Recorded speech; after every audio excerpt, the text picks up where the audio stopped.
Well, hello there, Applebites. This is your Applebite, Written Writ Ralph, talking to you straight from our show here, The Written Writ. Show where you and I and you geek out, have fun, and get creative. Today we got Trevor talking with us, and I gotta say, folks, I've been on his Instagram and I've been enjoying all the plethora of things that he does because he has a bunch of books and comics that he's working on, and at the same time, he's been showcasing to others, what it is to be in this comic creating industry.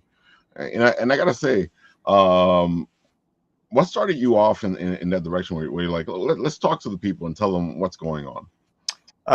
Well, it's been, 5 years of making comics, and I'm not necessarily the biggest thing on the planet or anything near it, but I found a little bit of success doing it on my own, and I felt like, there were so many things like I wish I had known when I started, and so many hard knocks and licks that I had to take on my way, Yeah. and it just seemed like I don't know. It just seemed like I could offer something with a degree of subjectivity and being open and honest and just being like, and just letting people know, like, this is what I'm doing. This is where I'm at this stage in my life and in my career.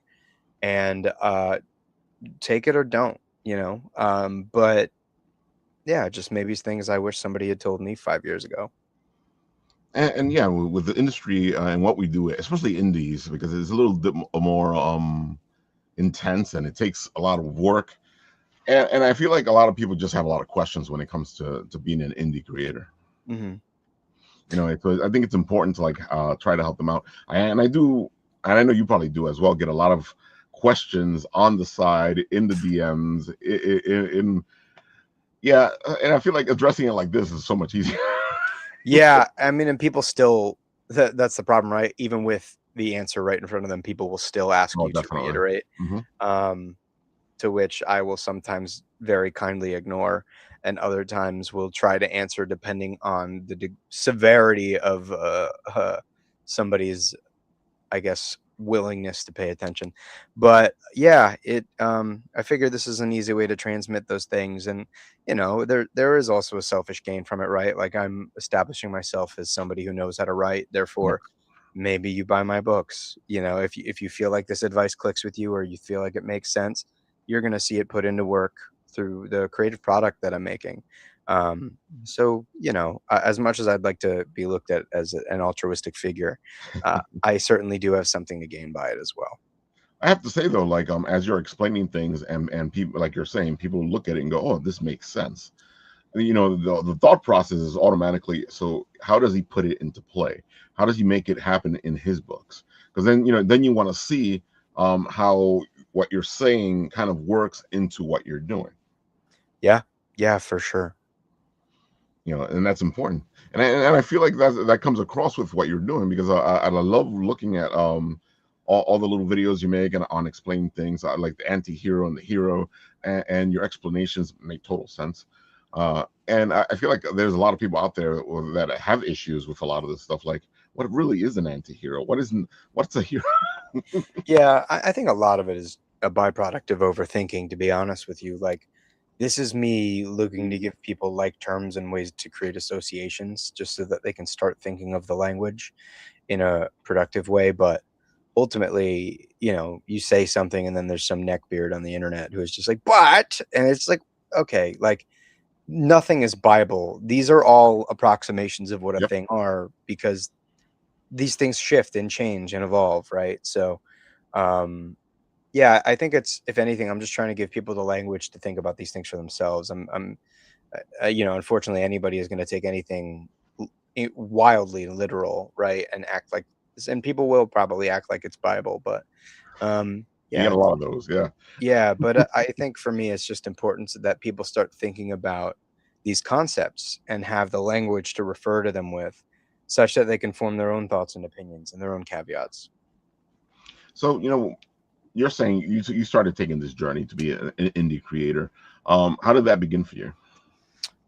Well, when I was in college, I didn't have any friends who liked comics, so I started doing YouTube, and I was doing like reviews and interviews, and I'd gotten asked a couple times during the interviews I was doing, like why I wasn't working in comics because they felt like I had the brain for it or the mind for it, and at the time I was studying molecular biology, and it just Ooh.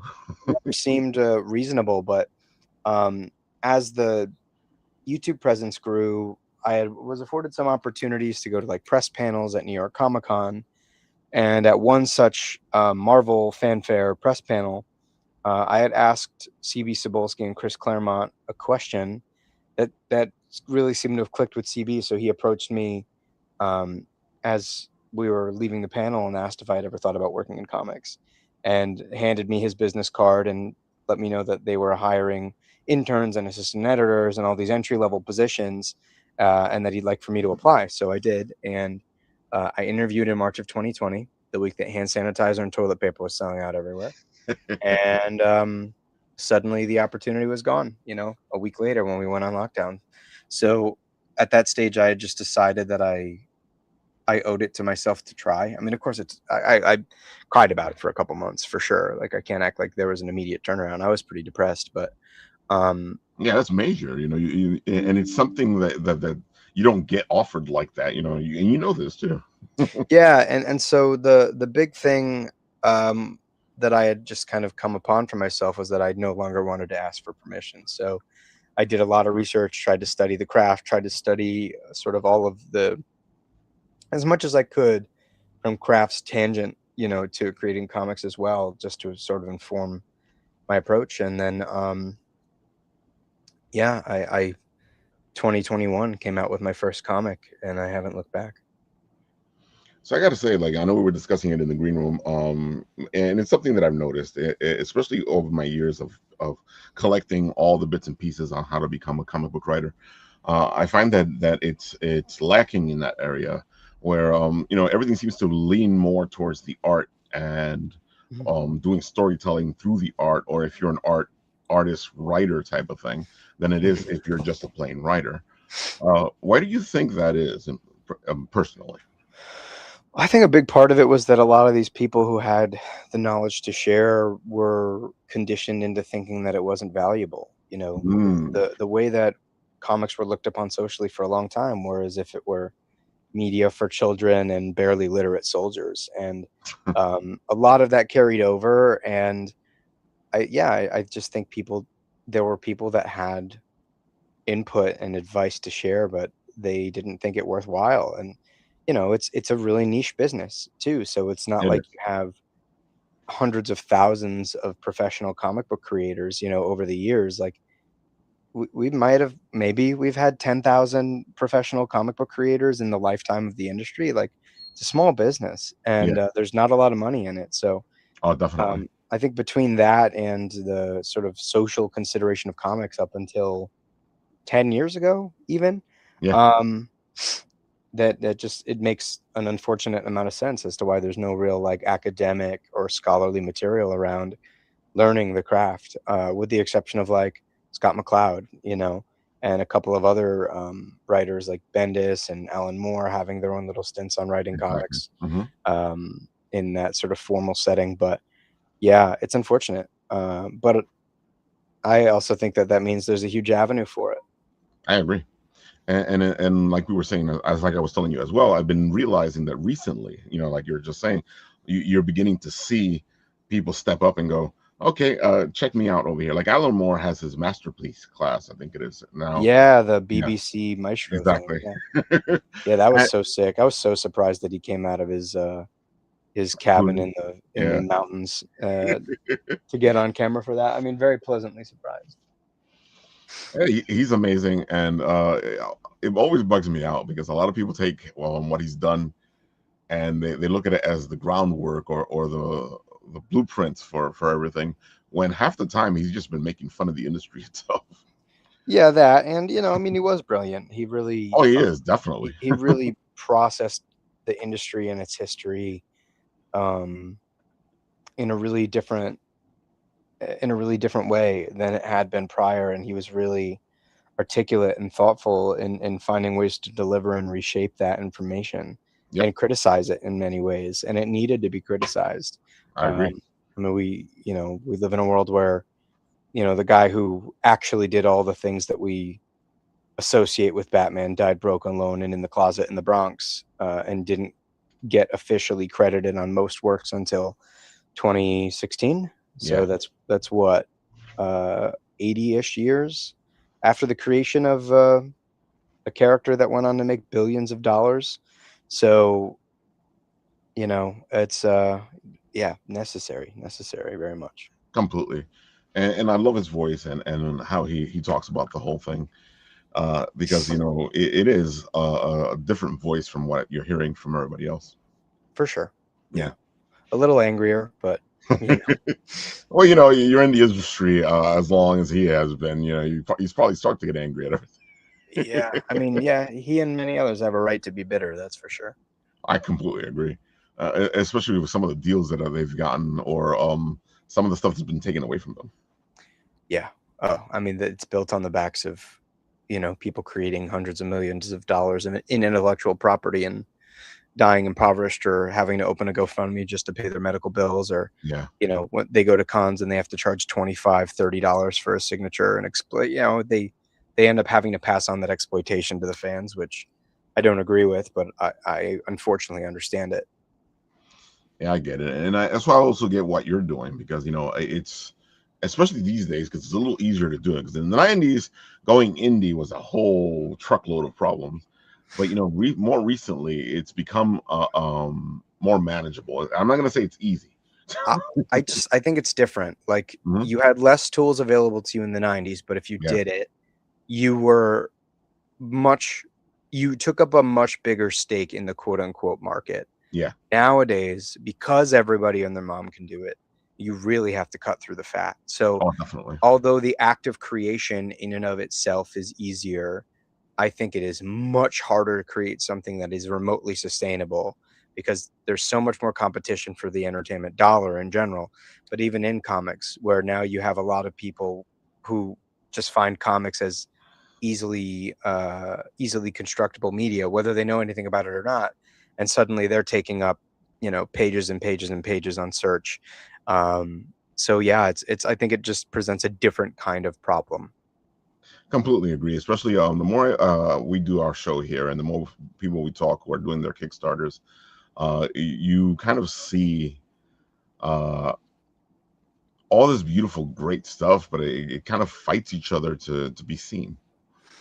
Yeah, I mean, and there's a lot of not great stuff too, That is, that oh, ends up definitely. getting page space, and again, that's totally subjective, but um and it's always been like that. The most successful thing is not always the best, Oh and yeah, the best thing is not always the most successful. I completely agree there. But yeah, again, like you said, is what ends up happening is people decide what they like, what they don't like, and sometimes they like interesting things. Yeah. So, well, let's talk a little bit about your Kickstarter, which is going to kick off in like what, like a week? Yeah, we're going live with it on July 7th. It's a little impromptu. We were originally going to launch the following week, but as I had mentioned off camera, I had realized that it would basically be ending the week I'd be packing for, or it'd be ending like while I'm at San Diego Comic-Con, or I think I'd be like setting it. I can't remember what it was, but it was really going to conflict with that, and obviously that requires a lot of my attention.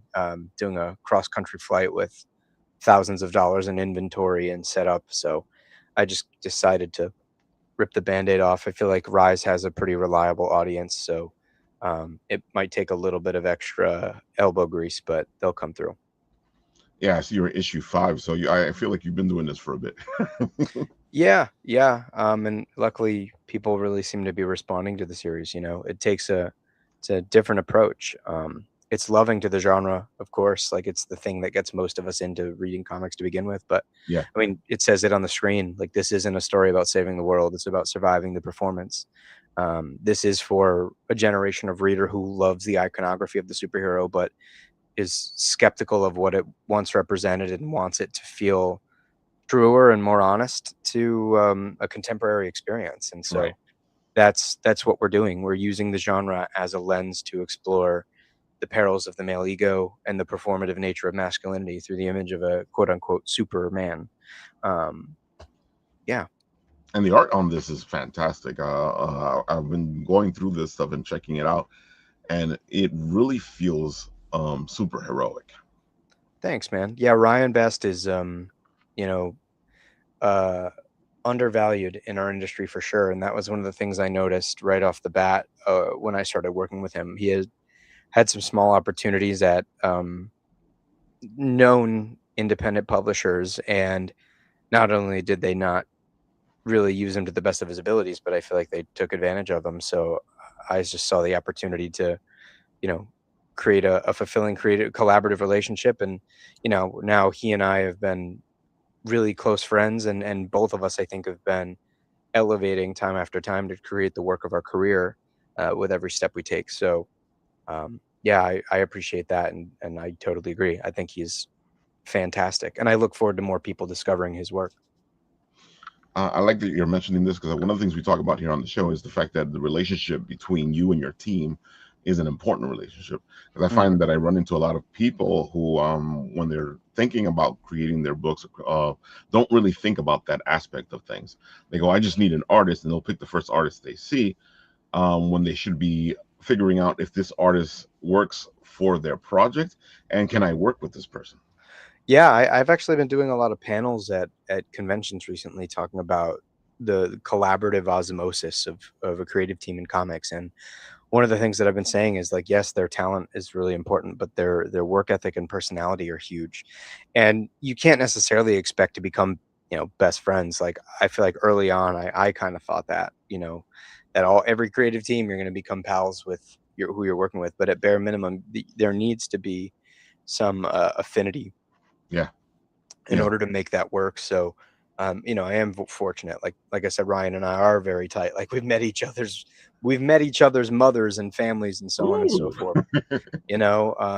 We've spent time at each other's houses, even though we live, you know, a 12-hour drive away. Like it's great, and it really does propel the work. But you can't expect that every time. That is true. But at least you need to pay attention to the fact of, does this artist work for my project? Hmm. Does this artist, because I'm not gonna say that you can't have an artist work on your project and kind of like be able to do your project, but you want to come into it knowing at least that this person can do what you want them to do. Yeah, and also know that they're adding to the project in a way that you can't. Exactly. That's really important. Aside from having a different skill set, having a different mindset and a different mentality, and being able to filter their skill and their own intellect into shaping the work in a way that you never could have done alone, or you never could have done with somebody who was just a yes man. Um, so that is another element as well. It's like I value my collaborators for their perspective in a big way because it checks my own. Yeah. If I wanted it to be 100% me, I'd write a novel, but I don't. And that's true, because when you write the novel, it's all you. Mhm. So if somebody has not have a chance to check out Rise, if this is their first time coming into this, what would you want to tell them?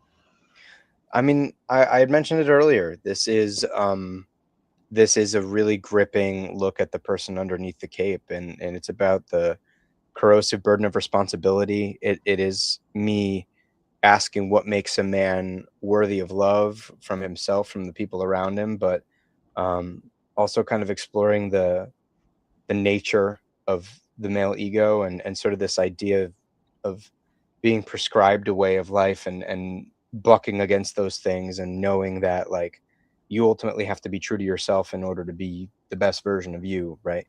I call this the subversion of the hero's journey, and it's not Right. because I'm not doing superhero deconstruction. Like there's no world in which I can do that on the same level of an Alan Moore, of a Jeff Lemire, or so on and so Right. forth. I call this the reconstruction of the superhero, because we're taking the hero's journey, putting it upside down, and saying this is an extraordinary man who needs to ground himself in order to be great, right? Like, Right. and I think that really separates this story from what you've seen elsewhere, is that it is about a Superman becoming more in touch with the man in order to actually be super, right? In a more holistic way. Right.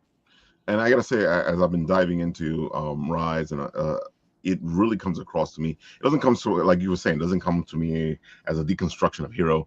It does come to me as a study of character. Mm.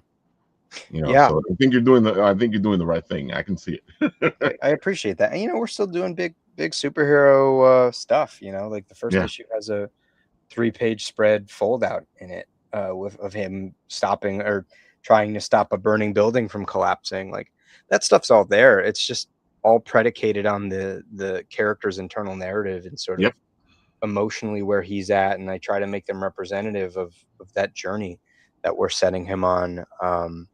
Like the priority is the character. Like, I mean, my collaborator Ryan, he said it before in interviews. Like, there's more text on the panel or in the script for panels that are like quiet moments of characters just kind of silently Yeah. communicating with one another than there are for big set pieces. That's the stuff that I really like to sink my teeth into, because I think that's what's going to separate it. Like, how many times can you have a Superman stop a skyscraper from crumbling?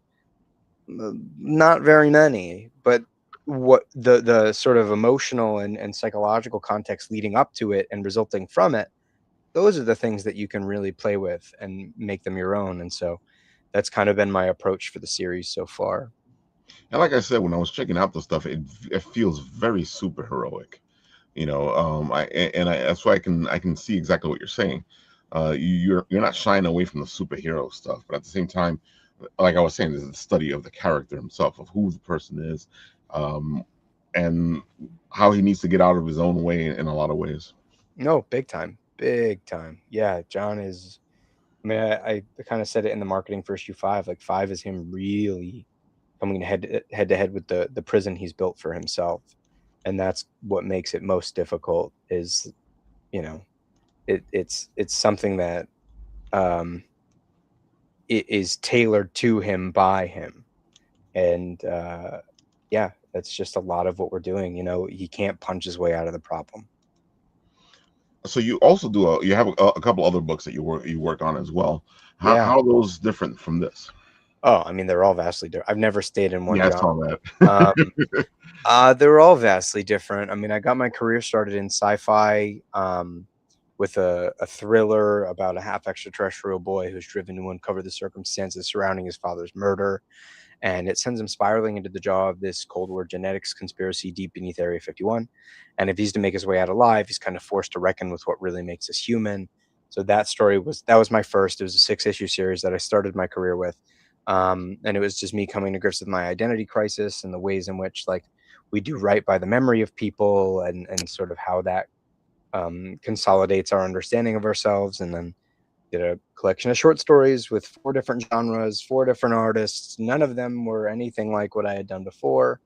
And then Rise. And earlier in the year, we launched the first issue to a supernatural horror series called Heavy, Yep. which basically, as the world's population begins to vanish, the black sheep of the family has to investigate the disappearance of the little brother he left behind into the foster care system. And his journey is catalyzed by these series of letters that he's received in the days since he abandoned his little brother.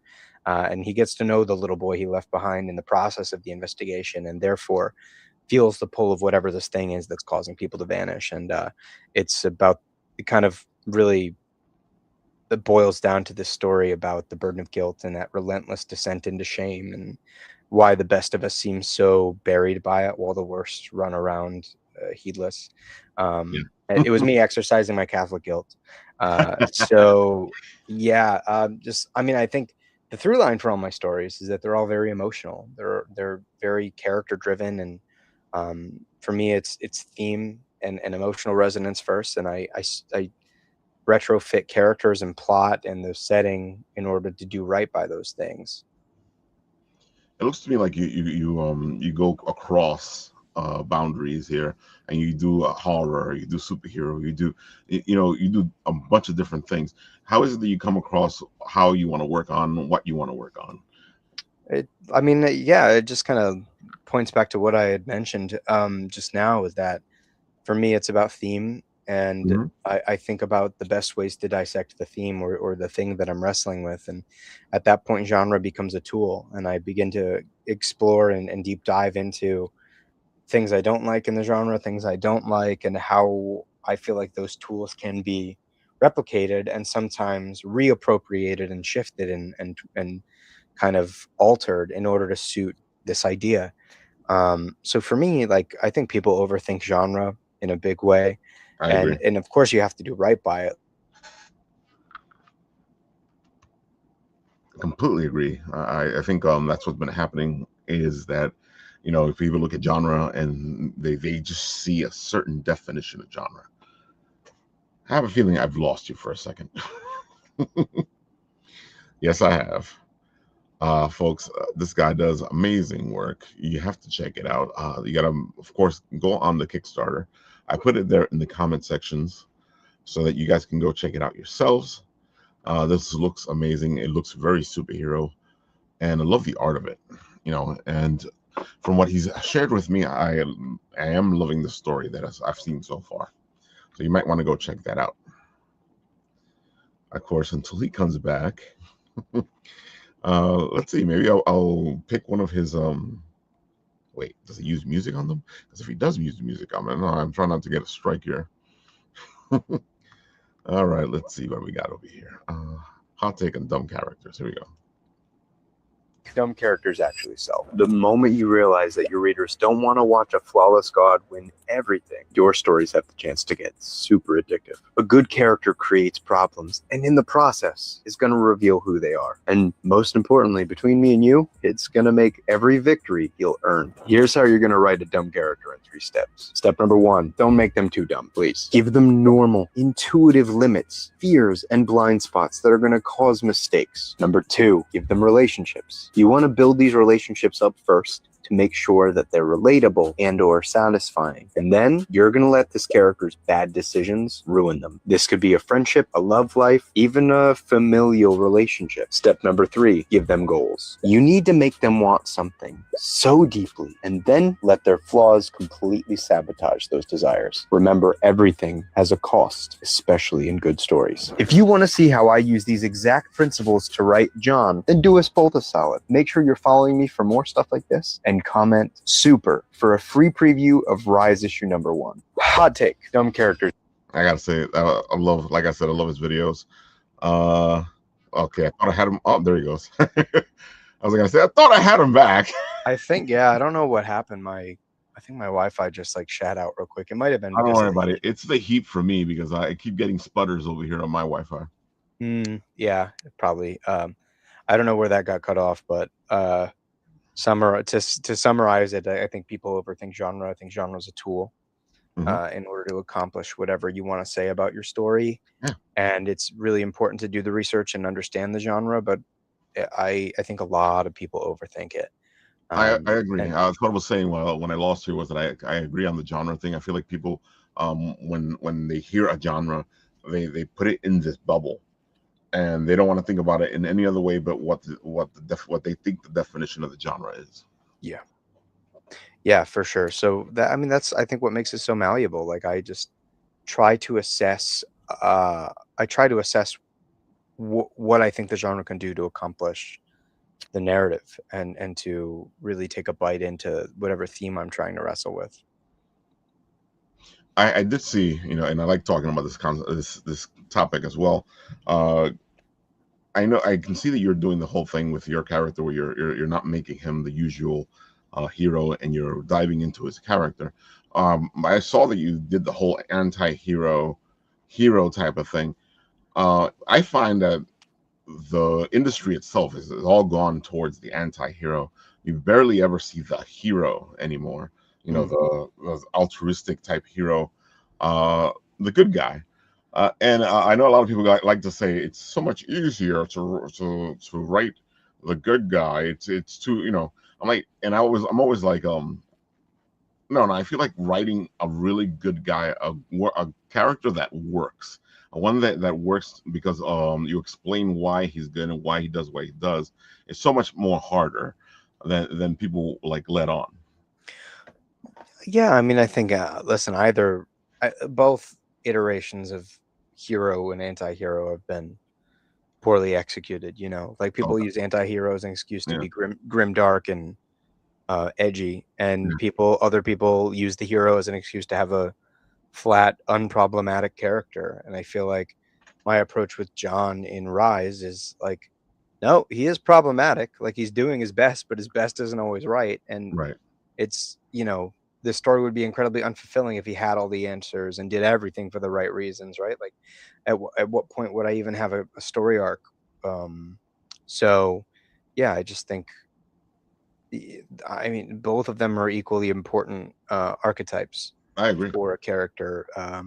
It just so happened that I felt like this story and what I wanted to say was better suited by that of a hero who's trying and making mistakes and having errors. See, but here's my thing, and I'm happy that you brought that up. When did it come? When did it become that this hero has to be like perfect? And I also feel like when they're saying a hero's perfect, they're only looking at certain things. They're not looking at the whole hero, you know, because it's like, oh, Superman, the big blue Boy Scout. There's so much complexity to the character that I don't understand why you want to like narrow him down to this one little thing. Well, I think it's natural. Some of these characters have been written. I've had thousands of different iterations by thousands Yeah. of different writers, and Yep. of course, it's always subjective. But a lot of it's garbage. A lot of it's bad because it's written to populate this churn of monthly Exactly. periodicals, Hmm. and people become beholden to whatever they found at the right time. Other times, they become beholden to things because it just relates to them. But um, I think that happens with every character, especially these larger IPs. They get kind of fashioned into whatever somebody prefers or whatever somebody found at a particular period of time. And the reality is like certain things make, of course, could make more sense than others, but um, it that all comes down to preference, and people just try to make things and concepts more digestible to them. So, they reduce down anything and everything. I don't think it's just a Superman thing. Certainly, it became Oh, trendy to shit on definitely, Superman, definitely. I think, but Mhm. um, that was just because everybody took all the wrong things out of Dark Knight Returns and Watchmen, and suddenly everything had to be gritty for the sake of being gritty. And granted, like, those are two of my favorite comics ever, and I love them. Yeah. But as with anything, people got the wrong message. They didn't understand what made those books special. It wasn't that they were grim dark; it was that they recontextualized the idea of the superhero in a meaningful, thoughtful way, Yeah. and used them as a vessel to say something that hadn't been said up until that point. But people never look past the aesthetic, um, as far as like the larger number or the larger volume of consumers. So you know, there's nothing much you can really do about it. No. And I bring all this up to say to you guys, dude, just get creative, have fun with it, do something that you want to do. Don't decide this is what I need to follow because this is what it is. Mhm. Yeah, I think a lot of people run into that trap where, especially in the indie space, we're like, this is my Batman. I was like, great. Yeah, Well, I don't give a shit. Why would I read your Batman if I have other Batman? Like, yeah, I've got two shelves of Batman right behind me and they're all really good. Why would I read? So it's like, yeah, I really, I detest that mindset quite a lot because I feel like that also just delineates in a major way the creative away from the fanboy. yeah. Um, I think the telltale sign with me in Rise was like I was very vocal about not wanting to do an independent superhero. Did not want to do it. Like for the first 3 years of my career, I said I was not going to do it because I didn't want to write fan fiction. I didn't want to write contrarian shock porn. If I were doing it, I wanted to have a meaningful contribution to this genre that is so present in our art form. And what it came down to was like it made the most sense for what I was trying to tell, and it was the tale of a man. And I wanted to analyze my own relationship with my own masculinity, and um, this just kind of felt like the right podium to sing that song on top of. So whereas I think in a lot of other scenarios, people look at the genre and say, "Oh, I love the genre. I want to contribute to the genre," but they don't know how to do anything other than regurgitate. That is true. And I have to say, like, it's you sit there and you watch all these people do these things, and you're like, so what do you think? And they're like, oh, but this is what I read. And they're like, no, but yeah, I'm asking you what you think. I like what you're doing because you're looking at this through different lenses, and you're doing it as a writer does. We take our lives and we look at all the bits and pieces, and usually use a lot of the stuff that's from our lives and put it into our characters. Yeah, for sure. It's an incredibly personal experience. If if I could afford therapy, I might not be making comics.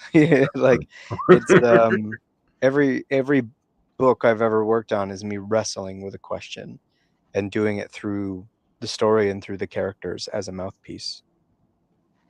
Yeah, I've had the same thing here. Like most of the stuff I work with, I've seen something or I've been through something, and then we write what we know. And I feel like sometimes that phrase kind of loses its meaning because people will go, "Oh, you write what you know," and they take it. And again, it's like with everything else we've been talking about. They take it and they put it into this little bubble, and they make it mean one little tiny thing when it means so much. Yeah. Yeah, exactly. Yeah, because knowing something means either it could also mean you studied it. It could also mean you lived through it. It means so many different things. It's just that you need to know what you're writing in order to write it. For sure. Yeah, it's important to take that seriously. So you've been working all this, and it looks like you've had a great career so far. You said it's only been 5 years, but dude, as I'm looking through your stuff, it feels like you've been able to stick a bunch of years into those 5 years. I mean, it's for I abandoned a pretty safe lifestyle, and a fairly prestigious one. And so when I decided to do this, I knew it was going to be hard, and I knew I was going to be broke for a while, and so I needed to hit the ground running, and take it seriously, and um, really swing hard at the ball as it approached the plate. So I appreciate you saying that. I feel like at times I've moved a lot slower than I would have liked to, but that's just part of the process. There are a lot of road bumps, a lot of cogs in the Yeah. machine, and you have a lot of people spinning a lot of different plates in order to make a comic. Of course, unless you're one of those that do it all, but unfortunately, I am not. Yeah, but especially the guys that do it all. Like I have a friend, she does almost everything for her comic, but it just takes her longer to get it done. Yeah, yeah. I mean, and even still, I find these things do end up taking more time than you ever expect or want them to. And it's important to say that because I feel like because of the big two, and it's funny because they don't even take a short amount of time to get this done. They take a long time to get to where they go. But I think people, because they see the books come out every month, they think that it's easy. and, Yeah, and especially because I always get that, oh, you've been working on this comic for like 3 years, why hasn't it come out yet? I'm like, stuff happens, things need to get done, especially if I'm yeah. paying it with my own pocket. Right, yeah. I mean, it's also, they have streamlined production and Oh yeah. resources, and the obvious reality is this, like if it were that easy, every monthly comic would be good, and most of them are not. And part of that is because the system does not cater toward people creating stable works. It's catered towards putting the work out there, and catered towards marketability, right? So there are a lot of different things working against even the best of us in those positions. And like I said, if it were easy, they'd all be fantastic, and they're not. So yeah. I gotta say, like, I just showed the video where you were talking about dumb characters, and, Mm, and I love that your take on it because it's and you even say it in the video itself. Don't make them too stupid, yeah. even though that can work for certain characters. But I feel like you're saying, think about what you're writing, think about the character you're making. We'll make them flawed. Mhm. That's essentially what I'm getting at. But I think sometimes people filter the word thought flawed through yeah, sort of grim, dark, edgy lens. And so I Yeah. wanted to recontextualize it and make them a little dumb, like make them think about things differently and have them have contradicting feelings about things that cause them to make the wrong decision because they end up pulling on the train moving on the path that they shouldn't be. And so yeah, that's kind of where that suggestion comes from. Like, don't And sometimes people try to write the character who's perfect and wins all the time, and like I regret to inform you, like it's a biography. That's not a story. That is a biography. And you're right. That's what ends up happening is that you end up with these perfect characters, and then they kind of lose their own thread. Yeah, I mean, my a lot of my favorite characters are the ones that have issues to work through, right? Like my favorite Captain America is Bucky Barnes. Like my favorite Robin is Damian Wayne. I like the ones who have somewhere to go, right? Like I love Nightwing, but Nightwing's got it figured it out. He's figured it out. Like he's the best of them. He's the only person Batman's ever truly been able to save. Now, That's true. would I ever want to write Dick Grayson? Sure. Is of the Bat family members, is he the one I'd be pressing to feel like I could contribute to? Absolutely not. No, like because he's got it. How many ways can I introduce flaws into Dick Grayson that feel Yeah, authentic? Whereas you look at the Damian Waynes, you look at the Jason Todds, like okay, like we're starting from down here. We have somewhere to go. yeah. That's interesting Hmm. to me as a storyteller. Yeah, and that's important. You want to get somewhere. I also feel like it's important that you understand, because I feel like a lot of writers these days, they'll take on if they get thrown a character at them, they'll take it on. And what bothers me the most is they'll take on a character they don't even like, Mm. and you can tell in their writing they don't like that character because you're sitting there going, dude, why did you take this character if you didn't like Everyone in comics is broke. him? That is true. That's a big part of it. You get offered a job, you're too afraid to say no because you don't know if something else is going to be following up with it. So um, that's a big part of it. I think other parts of it too are, people are passionate and they sometimes mishandle that passion and make it animosity. That's So, true. and other times it's just really shitty corporate imperatives that Labeling. are set upon you. I mean, like, we got emo pretty boy Lobo, even though the whole idea of Lobo was to satirize emo dark characters. You know what I Exactly. mean?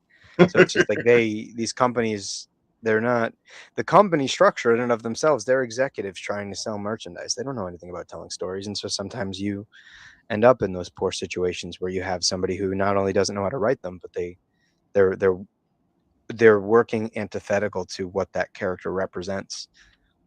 That is so true, and we see it over and over, especially these days. A lot of people like to blame everybody but the big bosses, the management, on all these movies and how they're coming out. And I'm like, dude, stop playing the creatives. Maybe once some of them have like some stuff you could blame them on. A lot of this is the big guys going, we want it this way. Yeah, yeah, because they don't care about stories; they care Oh, about product. yeah. It's like let's do, and that's why they do the same thing over and over because they know that there's an audience for that. So they Yeah, want you to do that and get that audience. yeah, brand familiarity is huge. Yeah, and I definitely see that. I was talking to my friend recently where I was telling him, dude, these people have our characters, our stuff, because I'm part of Gen X, and they expect us to pay for stuff that has nothing to do with us. It's like they're not written for us. It's not our characters, and you sit there going, okay, dude, you can do whatever you want. Don't expect me to pay for this because this isn't my character. Mm.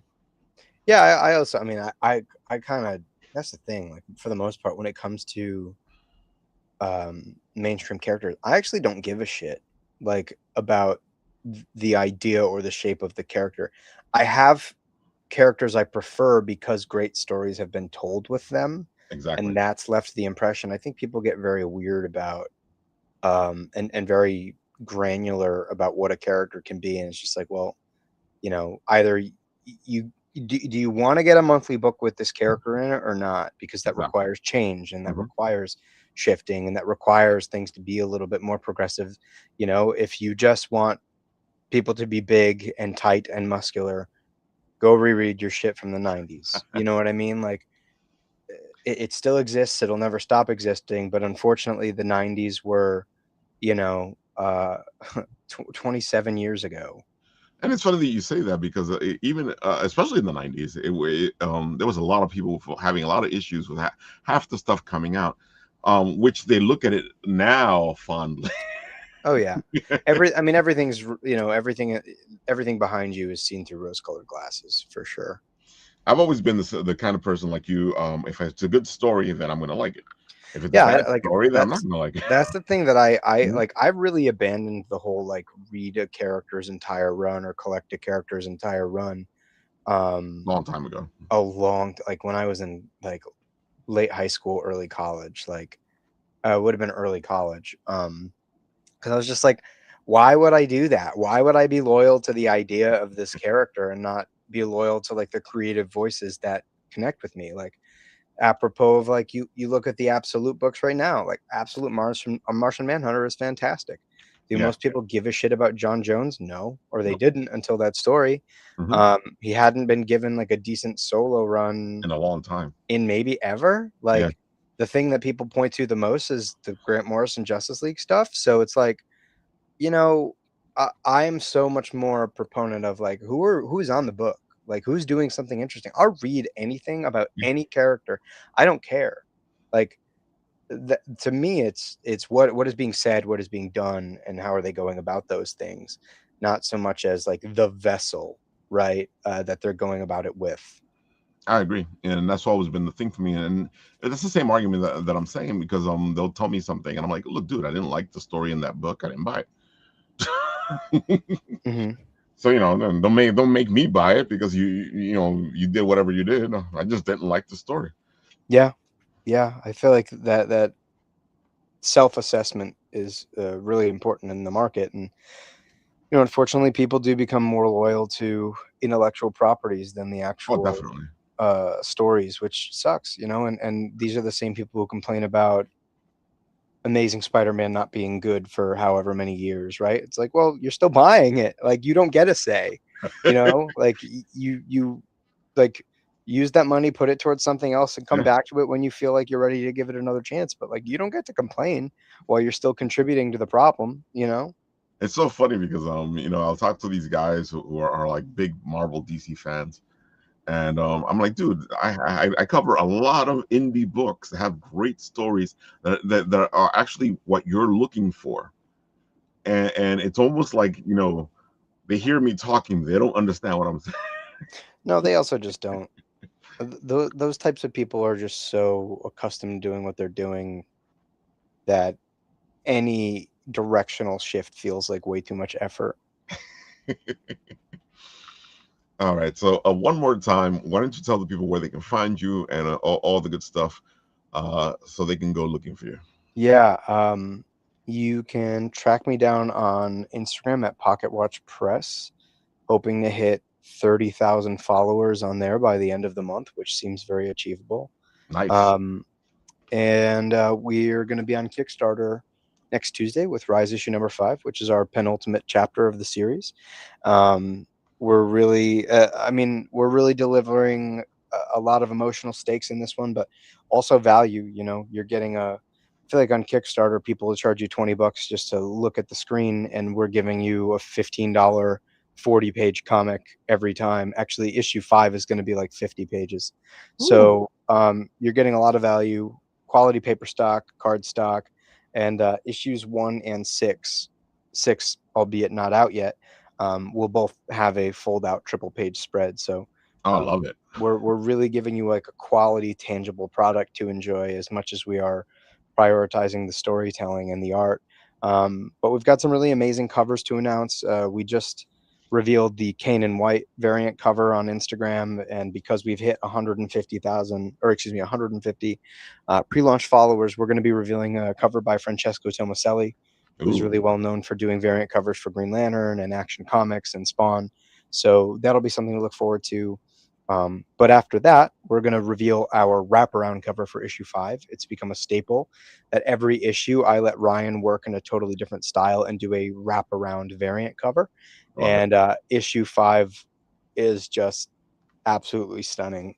So, excuse me, once we hit 200 followers on the pre-launch, we'll go public with that as well. But all backers within the first 48 hours of a physical pledge are going to get a free vinyl sticker. Nice. So make sure you jump on that fast. But we're also going to be offering some super limited rewards like original art pages, the opportunity to get a custom commission, to get drawn into the book. So I a love lot of that. really cool stuff that we don't really get to do beyond the early days of a Kickstarter. And if you need to catch up, there are plenty of opportunities to do that, whether it's digital or physical. Mhm. Um, there are bundles available as well, so you can save a little bit of money in the process. I gotta say, folks, you should check this out. It looks great. Art's fantastic. The story looks spot on. I do have to say that as I was looking through your Instagram, one of the things that you do when you do your videos is you have like your little code words for them to put in, so that they can get some stuff from you. I think that's great. Oh yeah, the little call to actions. Yeah, Yeah. it's a nice way to kind of point people toward what I'm doing if they find themselves curious. See, folks, there's a lot happening on that Instagram of his. Go check it out. Plenty of fun things. We're actually we're about to announce our 25K giveaway. We just hit 25K like a week ago or 2 weeks ago. So we're going to be giving away a bunch of cool free stuff.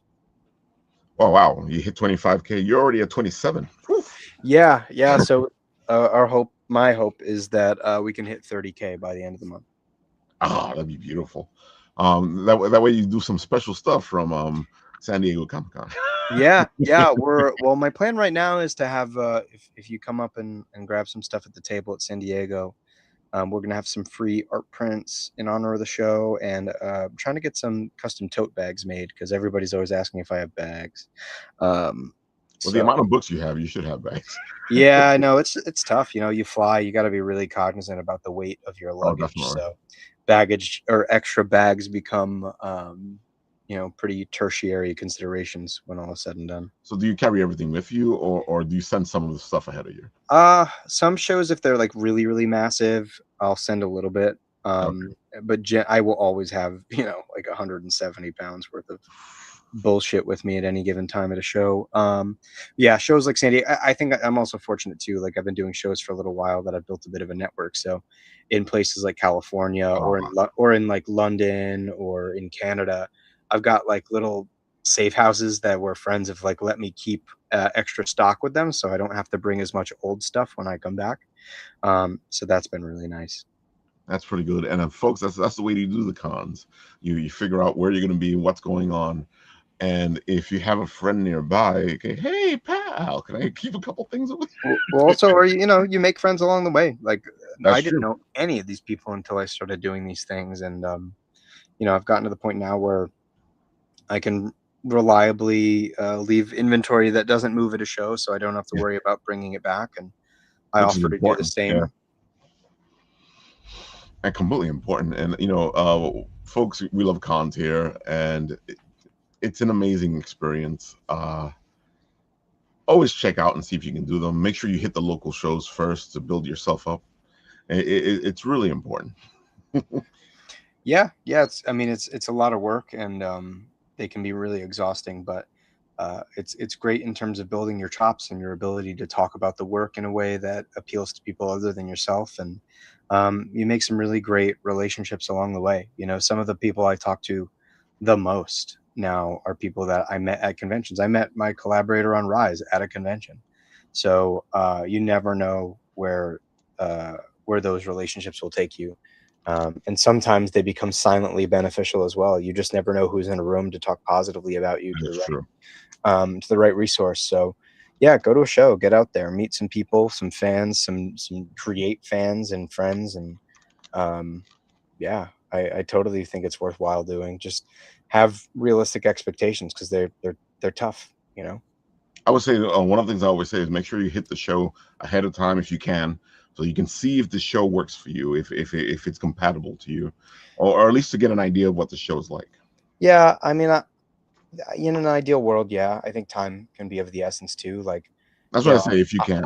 yeah, like, some of the, I was doing shows in Canada that there's no way I would have flown to No way. without any intention of making money. Yeah. So, um, I get where that's coming from. I also think sometimes you just got to take leaps. Like, Oh, you definitely. gotta, I think especially early on, I look at these things as marketing expenses, and like the goal is to make up your expenses early so that you can get exposure. And, you know, over the years, you get better at selling, you have better product. They become profitable events, right? Like now I Yeah. travel, you know, I was in Calgary, Alberta, Canada, Denver, Colorado, and Charlotte, North Carolina within a month of each other. Amazing. Just about a little over a month, 5 weeks. And, you know, you get to a point where your ability to sell and the quality of the work gets better. So you do start making money. But I think Yeah. early, you know, your intent should be to make sure that you're not losing money by going to these things and making these relationships Yep. and creating your audience. So yeah, just, you know, don't get too beat up, but be earnest and be self-critical and try to find ways that you can improve, because there's always something, you know, that can be adjusted. I think the main message we've been having today is like, don't get stuck on one thing. Let yourself be open to things. For sure. Yeah. Yeah. Don't be married to anything, because it's the fastest way you'll dig a grave. Oh, definitely. And I've seen it a bunch of times. Mm-hmm. All right, folks. One last thing before we go. Of course, our pal Paul couldn't be here today, but you go check out Time Enforcers, which is, if you love history, this is right up your alley. He's already has his video game from Time Enforcers. This is actually episode 2 comic book that kind of showcases the story of what's going on behind the scenes or while things are happening. You know, Paul's been working on this for a long time, and he really is hitting all the notes with this. He's doing his video games, doing the comic book. He has a role-playing game that he's already creating. He's hitting the schools to see if he can get this stuff into the schools.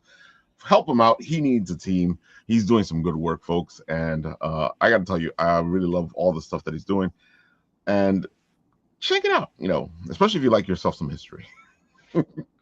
One last thing, Alpaca Sue's is doing really well, actually. And of course, they have their apple cow. And of course, we are bitten apples. I have to tell you guys, go check out Apple Cow. Looks cute. She's at 32. That means that they already are at the next stretch goal. Yeah, the next stretch goal, 32. So, you know, she keeps hitting those stretch goals. That means that you guys get more stuff to check out and more stuff for you. So with that, I will say, because it looks like we might have lost Trevor there, to have a great holiday weekend. Happy 4th of July. Happy Independence Day. Go have fun. Do your cookouts. Enjoy your family. Dudes, you know, life is short. Go do something. Have fun. With that, I will do what I always do on the show. I shall press the button, and where it stops, nobody knows.